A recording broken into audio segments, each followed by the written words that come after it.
Halo teman-teman semua, apa kabar? Semoga selalu sehat dan selalu dalam lindungan Tuhan Yang Maha Esa.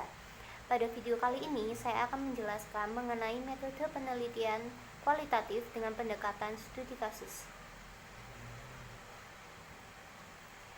Dalam video ini, saya akan menjelaskan mengenai tujuan dari penelitian studi kasus, karakteristiknya, kedudukan peneliti, cara pengumpulan data, sumber data, teknik analisis data, dan pelaporannya.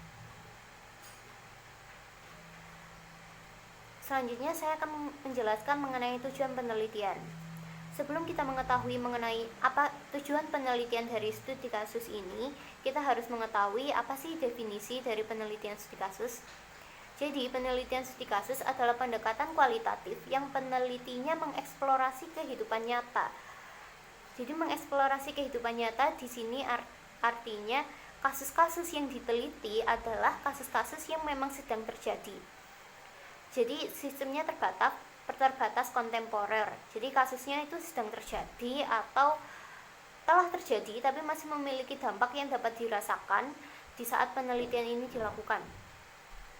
Atau berbagai sistem terbatas melalui pengumpulan data yang detail dan mendalam yang melibatkan beragam sumber informasi atau sumber informasi majemuk, misalnya pengamatan, wawancara, bahan audio visual, dan dokumen dan berbagai laporan, dan melaporkan deskripsi kasus dan tema kasus.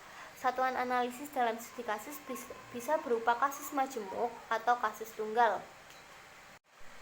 Nah, untuk mengetahui apa sih penelitian studi kasus itu, kita mengambil contoh mengenai kasus yang sedang terjadi di era pandemi COVID-19 ini, yaitu banyaknya mahasiswa yang merasakan stres akibat pembelajaran daring saat pandemi COVID-19 ini. Nah, ini bisa kita angkat judul menjadi analisis stres pada mahasiswa saat pembelajaran daring pada pandemi COVID-19. Dari definisi yang sudah saya sampaikan, kita dapat mengetahui bahwa tujuan dari studi kasus ini adalah untuk mengungkapkan kekhasan atau keunikan karakteristik yang terdapat di dalam kasus yang diteliti. Karena kasus ini merupakan objek dari penelitian, jadi tujuannya adalah mengidentifikasikan atau mengilustrasikan atau mendeskripsikan mengenai suatu kasus yang terjadi di dalam masyarakat. Selanjutnya, saya akan menjelaskan mengenai karakteristik penelitian studi kasus.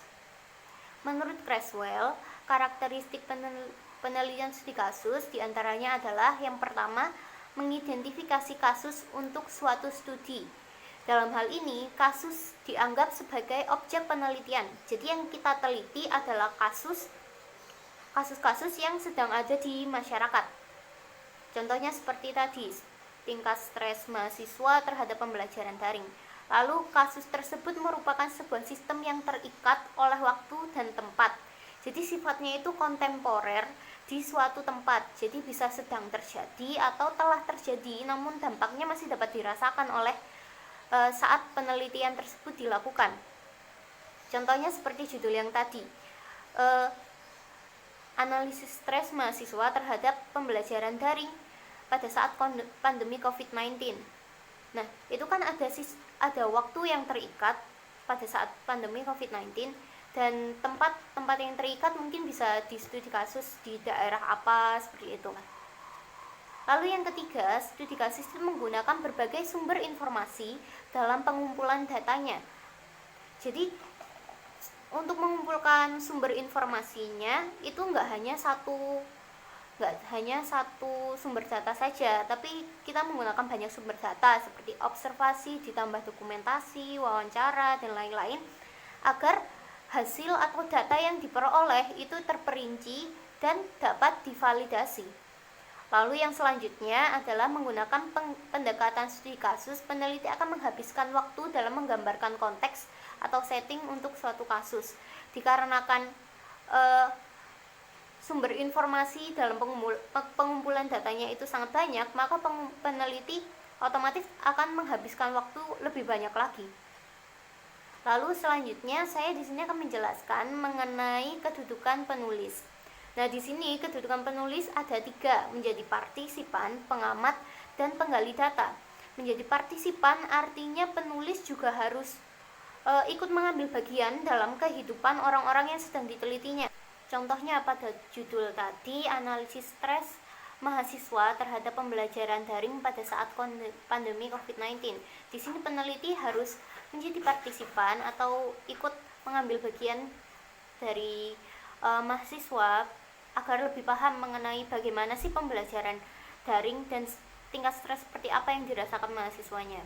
Lalu sebagai pengamat, di sini peneliti hanya mengamati saja atau mengobservasi mengenai suatu kasus. Lalu selanjutnya adalah penggali data. Di sini peneliti sebagai orang yang mengumpulkan data agar menemukan suatu kesimpulan yang valid. Lalu yang selanjutnya saya akan menjelaskan mengenai cara pengumpulan data. Di sini cara pengumpulan datanya ada 6. Yang pertama dengan dokumentasi. Dokumentasi yang terdiri dari surat, memorandum, agenda, laporan-laporan seperti itu. Lalu yang kedua rekaman arsip yang terdiri dari rekaman layanan, peta, data survei, daftar nama, buku harian, kalender, dan sebagainya. Lalu yang ketiga ada wawancara yang bersifat open-ended. Wawancara bersifat open-ended ini maksudnya pertanyaan-pertanyaan yang diajukan itu bersifat bebas dan terbuka sehingga mendapatkan jawaban yang di luar dari ekspektasi kita. Jadi misalnya menanyakan tentang bagaimana sih pendapat Anda, itu kan jawabannya bakal menjadi lebih luas lagi kan. Lalu yang selanjutnya observasi langsung.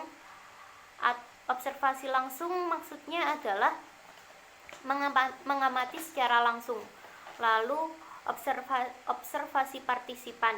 Di sini observer atau peneliti itu ikut mengambil bagian dari kehidupan orang-orang yang akan diobservasi seperti yang saya bicarakan tadi.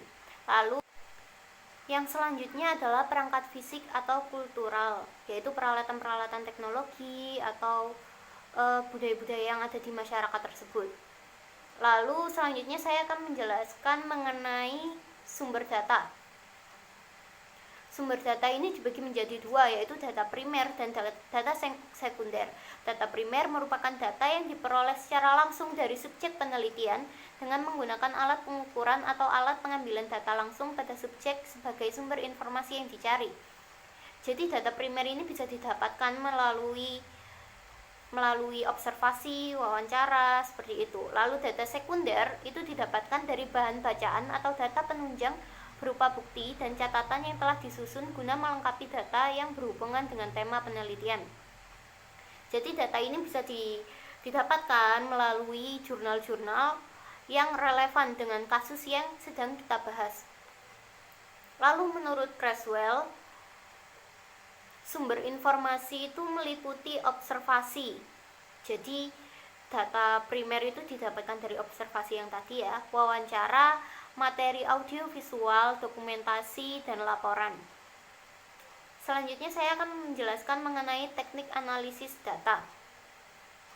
Steig mengungkapkan 4 bentuk teknik analisis data dalam penelitian studi kasus, yaitu yang pertama, pengumpulan kategori. Jadi, peneliti itu mencari suatu kumpulan dari contoh-contoh data atau berbagai macam jurnal untuk menemukan makna yang relevan atau berhubungan dengan isu-isu yang akan muncul atau kasus-kasus yang kita bahas. Lalu interpretasi secara langsung. Peneliti studi kasus melihat pada satu contoh serta menarik makna darinya tanpa mencari banyak contoh. Jadi, yang ketiga, peneliti membentuk pola dan mencari kesepadanan antara 2 atau lebih kategori. Lalu yang keempat, peneliti mengembangkan generalisasi naturalistik melalui analisis data. Jadi peneliti dari berbagai analisis data yang sudah dilakukan, peneliti kayak mengambil kesimpulannya itu apa. Yang selanjutnya saya akan menjelaskan mengenai pelaporan dalam penelitian studi kasus.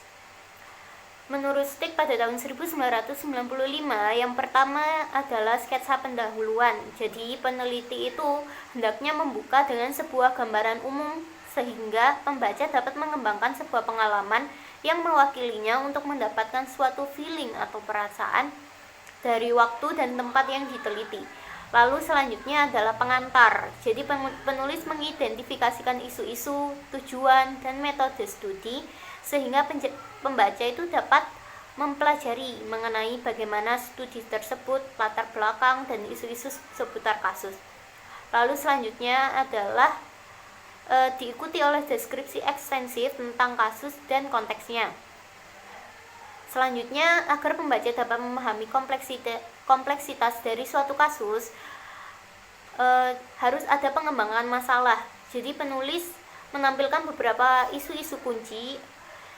Jadi kekompleksan ini itu dibangun melalui referensi hasil penelitian maupun pemahaman pembaca terhadap suatu kasus. Kemudian rincian tentang masalah. Jadi isu ini itu diteliti lebih jauh. Jadi pada poin ini penulis hendaknya memilah dengan baik data yang terkumpul. Lalu yang selanjutnya penegasan. Jadi penulis itu menyusun suatu ringkasan tentang apakah penulis memahami kasus itu, apakah melakukan generalisasi naturalistik awal, kesimpulan yang diambil apakah merupakan pengalaman pribadi atau pengalaman yang mewakili bagi pembacanya, yang kemudian membentuk persepsi pembaca. Lalu yang pada akhirnya adalah sketsa penutup. Penulis mengakhiri pemaparannya dengan sebuah gambaran penutup, sebuah catatan pengalaman yang mengingatkan pembaca bahwa laporan ini adalah pengalaman seorang yang mengalami suatu kasus kompleks. Demikian yang dapat saya sampaikan, ada kurang dan lebihnya saya mohon maaf. Terima kasih. Wassalamualaikum warahmatullahi wabarakatuh.